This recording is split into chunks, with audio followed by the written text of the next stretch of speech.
Yo guys, had an alright day today. Actually, let me see, bring my screen up. Put my face on the camera. Hair's looking solid. So, I had an okay day. I only traded MDCO. So my trades were good for the most part, but I allowed myself to be influenced. I looked up at the chat room and saw them talking about something, and it influenced how I traded it. So, oh man, that is a beautiful entry right there. Double bottom off this daily level, the moving average swooping in, 15 moving. That's good. I haven't looked at this since I stopped trading, which was right here, but that is a beautiful trade right there.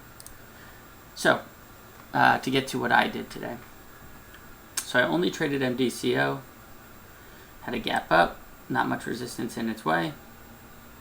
On the 1 minute, it opened, and the range was just getting smaller and smaller minute by minute, waiting for a break one way or the other.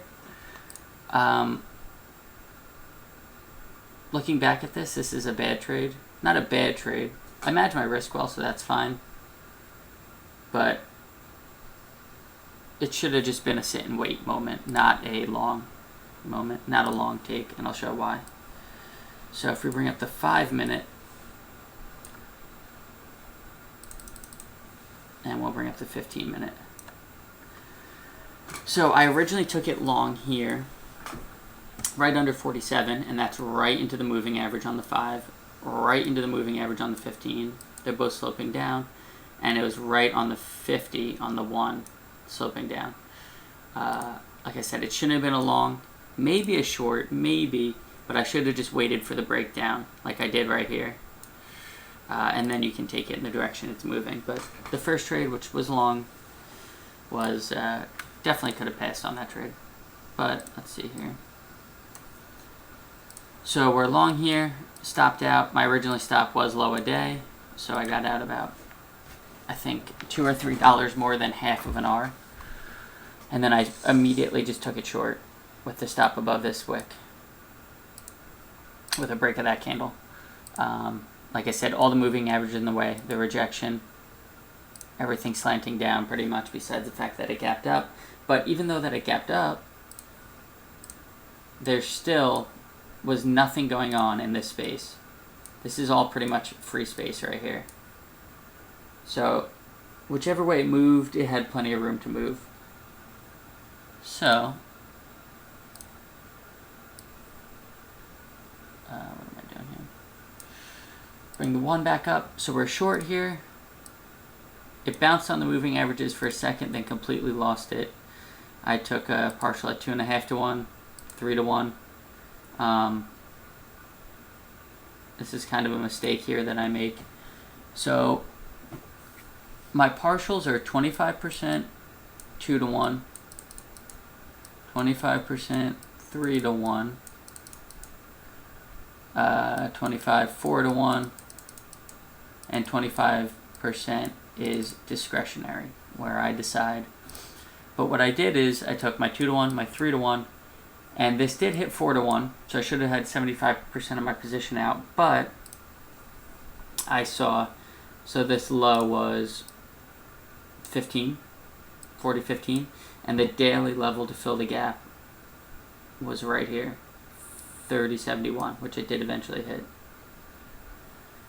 So I was holding half my position for that, which was a mistake. I should have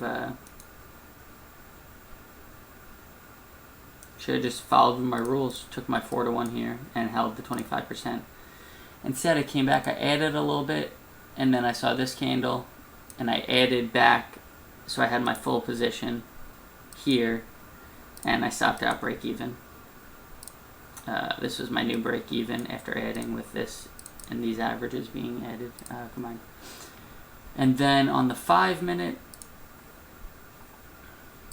I take it again short, right on the break of that candle. I'll show you why. On the 5 minute,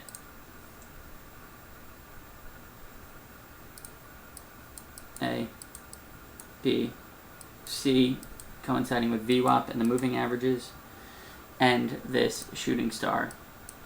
So once it ticked over, I took it short. My stop was right above there. And then I added to my short,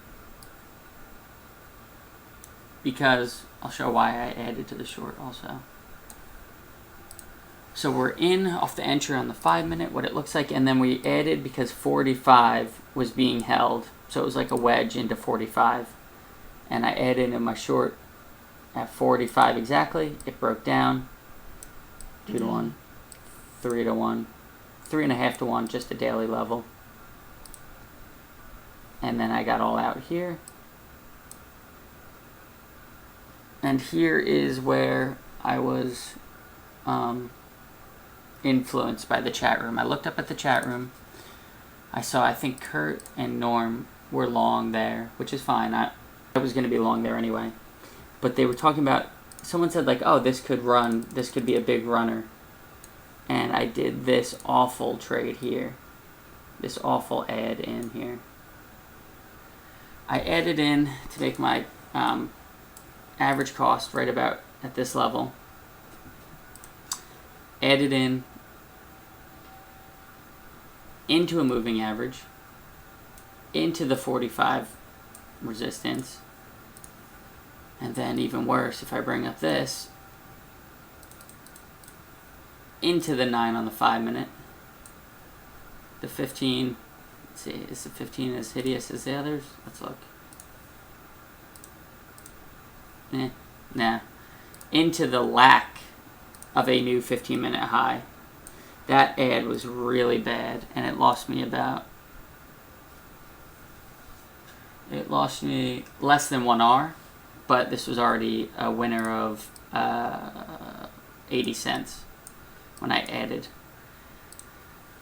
So I was thinking, oh, this could maybe be a 6 or 7 or 8 hour day, but that ad killed me. And then I just went to I had to go into the doctor's physical therapy, but this was my original all out that I wanted, which I would have got if I held it and just kept my break even as my stop. Would have got it, but that's okay. And then this, of course, is the re-entry. The double bottom. This is where I look for a double bottom. Double bottom onto daily levels. Picking up volume on the way up. And, of course, the 5 minute. I mean, there's a small signal here on the 1 minute hammer, inverted shooting star, whatever you want to call it. And then this would have been the big signal off that 5 minute moving average as well, and off this daily support, which was resistance, which turns to support. But overall, I'm up 3.5 hour today. Yeah, 3.5, a little bit more than 3.5 hours. So it was an alright day. Could have been better, but good way to start the month. So thanks for watching, guys.